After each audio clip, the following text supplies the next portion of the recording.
किसान संग्राम, जीतू पटवारी का मोहन सरकार को अल्टीमेटम, मांगे पूरी न होने पर करेंगे मुख्यमंत्री कार्यालय की तालाबंदी। प्रदेश के शाजापुर में आज कांग्रेस पार्टी द्वारा किसानों की समस्या को लेकर राष्ट्रीय राजमार्ग पर चक्का जाम कर विरोध प्रदर्शन किया गया। इस दौरान प्रदेश कांग्रेस अध्यक्ष जीतू पटवारी ने मुख्यमंत्री मोहन यादव और भाजपा सरकार के खिलाफ मोर्चा खोलते हुए एक बड़ा ऐलान किया है। पटवारी ने स्पष्ट शब्दों में चेतावनी दी है कि यदि किसानों को गेहूं और धान का उचित दाम नहीं मिला तो कांग्रेस पूरे प्रदेश में सड़क सत्याग्रह करेगी और अंततः मुख्यमंत्री कार्यालय की तालाबंदी की जाएगी। प्रदेश अध्यक्ष जीतू पटवारी ने मीडिया से चर्चा करते हुए सरकार की संवेदनहीनता पर कड़ा प्रहार किया। उन्होंने कहा, आज 45 डिग्री के तापमान में किसान और उनके बेटे सड़कों पर बैठने को मजबूर हैं।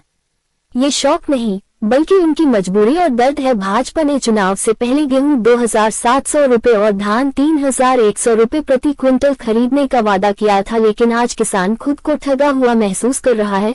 सड़क सत्याग्रह से तालाबंदी तक की रणनीति कांग्रेस ने सरकार को घेरने के लिए चरणबद्ध आंदोलन की रूपरेखा तैयार की है। कांग्रेस कार्यकर्ता हर जिले और ब्लॉक में किसानों के साथ सड़क पर उतरेंगे। पटवारी ने सीधे तौर पर कहा कि यदि सरकार नहीं जागी तो हम मुख्यमंत्री निवास और उनके कार्यालय का घेराव कर तालाबंदी करेंगे। उन्होंने कहा कि किसानों के हक के लिए अगर जेल भी जाना पड़ा तो कांग्रेस पीछे नहीं हटेगी। पटवारी ने प्रधानमंत्री मोदी और पूर्व मुख्यमंत्री शिवराज सिंह चौहान पर भी निशाना साधा। उन्होंने कहा, भाजपा दावा करती है कि किसानों की आयात गुना बढ़ गई है, लेकिन हकीकत यह है कि किसान की लागत बढ़ गई और मुनाफा शून्य हो गया है। मोदी की गारंटी का जिक्र करते हुए उन्होंने पूछा कि 2700 रुपए का गेहूं और 3100 रुपए की धान का वादा कब पूरा होगा। मुख्यमंत्री मोहन यादव को संबोधित करते हुए जीतू पटवारी ने कहा, मुख्यमंत्री जी अहंकार छोड़िए, आपके पास पुलिस और सत्ता हो सकती है, लेकिन हमारे पास किसानों का साथ है। अगर आपको लगता है कि प्रदेश का किसान खुश है तो अपने विधायकों को साथ लेकर किन्हीं भी 50 किसानों के बीच जाकर दिखाएं। आपकी उल्टी गिनती शुरू हो चुकी है।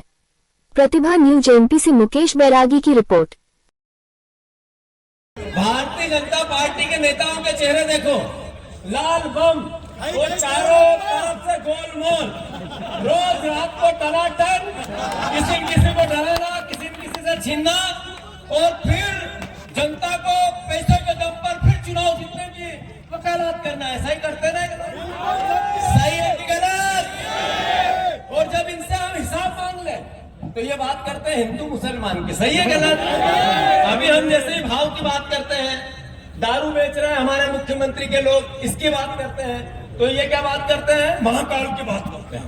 तो महाकाल ने कहा भ्रष्टाचार करो आप। ऐसा है कि 45 डिग्री में किसान परिवार के बैठे हैं, रोड पे बैठे हैं, बैठे हैं। इसका मतलब है किसान का दर्द मोदी गारंटी थी 3 साल पहले, एक से पूरी नहीं। किसानों का 2600 में गेहूं खरीदेंगे, 2700 का वादा था, पर खरीदेंगे सिर्फ उत्पादन का 30%। ये किसान के बेटों के साथ अन्याय है। आपको भावांतर देना चाहिए गेहूं में। उस आंदोलन का मुख्य उद्देश्य, सड़क सत्याग्रह का मुख्य उद्देश्य है कि आप 3100 के धान के दाम दो, 6000 की सोयाबीन खरीदो। कृषि कल्याण वर्ष मनाना है हमारी सरकार को, विज्ञापन है। कृषि कल्याण वर्ष मनाना है हमारी सरकार को भाषण में। अगर कृषि का कल्याण करना है, किसान का कल्याण करना है, तो स्वाभाविक है कि आपको कृषि की इनकम बढ़ानी पड़ेगी। शिवराज जी कह रहे हैं 8 गुना हमने इनकम कर दी किसान कर्ज में। मैंने पूछा किसने सोना खरीदा और संपत्ति खरीदी, एक ने नहीं बताया। इनकम बढ़ती तो खरीद। तो ये हालात कर दिए इन्होंने। हमने सरकार से कहा है भावांतर दो गेहूं का, जो मंडियों में बिका धान का भावांतर दो। आपको ये निर्णय नहीं लेगी सरकार, तो हम पूरे मध्य प्रदेश में सड़क सत्याग्रह करेंगे। गांव-गांव कांग्रेस पार्टी किसानों के साथ लेकर अलग जगह, और साथ ही साथ एक दिन जब फिर नहीं जाएगी मोहन यादव की सरकार, तो मुख्यमंत्री का तालाबंदी करेंगे, ऑफिस तालाबंदी करेंगे। किसान के हित के लिए कभी भी एक कदम भी हम पीछे नहीं हटेंगे। अगर सरकार चाहती है जेल भेजना, हम जेल सत्याग्रह के लिए तैयार हैं।